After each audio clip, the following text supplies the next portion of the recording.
Welcome to the Secret Sauce of Outsourcing podcast that's dedicated to making you better at outsourcing to the Philippines. This is episode 187, Philippines Geography Basics. So if you're watching this on YouTube, we're going to show you some maps in this episode because I'm going to talk about the geography of the Philippines. This has taken me a really long time to learn, and hopefully this will be helpful to you.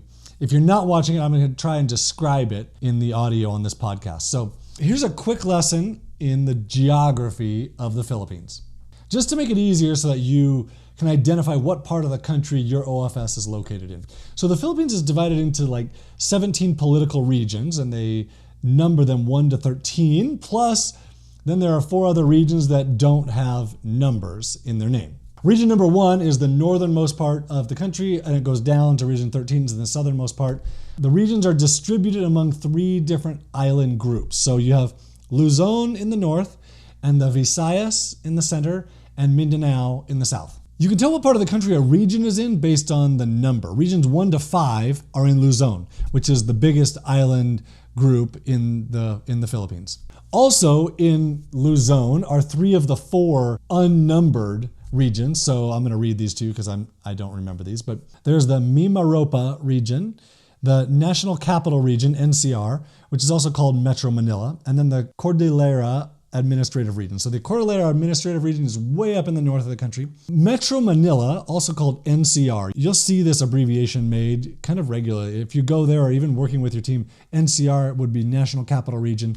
They also call it Metro Manila, so that would include, like, at least I think, this is Manila and Makati and Quezon City and a bunch of other cities that are like really, really big cities. So that is an unnamed central region. All of this is in Luzon, in the Luzon region. And Luzon is also the name of the island, this really big island at the north where all of those cities are. Then you have regions 6, 7, and 8, which are in the Visayas, western, central, and eastern Visayas. So let me just tell you some of the cities and islands that you might recognize the names of. So in this region, you have Iloilo, you have Negros, you have Bohol, you have Bacolod, you have Cebu, you have Leyte. So, and Samar is another one. So this is like the Visayas region. At Onlinejobs.ph, there are tons of people that live in this region. I don't know what happened. I don't know if it was a word of mouth thing, but we have, I would say, 800,000 people from this region, which doesn't have the biggest cities, but so many people are here. And I would say probably half my team lives in this region, which is definitely smaller than the northern region. And then let's talk about the last region, which is Mindanao. So Mindanao is in the south. It contains regions 9 to 13 plus the extra unnamed region. Now this one's interesting to me. So this is BARMM, which is the Bangsamoro Autonomous Region in Muslim Mindanao.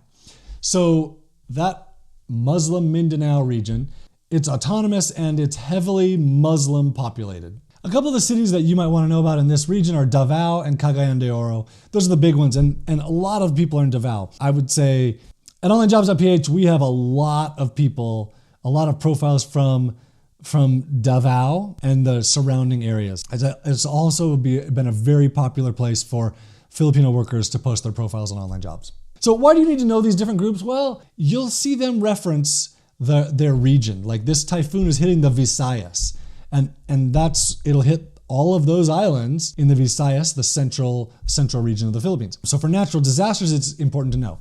Also, they'll talk about, I'm from the Visayas, or I'm from Mindanao, or I'm from Luzon. They'll talk about that. And so then you have an idea like, oh, north, central, south Philippines. Learning about the culture also lets your team know that you care about them, you care about their lives, you care about them as people, rather than just as employees or get my work done for me. If you want to know more about the culture, you can check out my book, The Outsourcing Lever, outsourcinglever.com. It's free if you'll just pay shipping, and I will ship it to you, and it'll help you a lot with hiring people in the Philippines.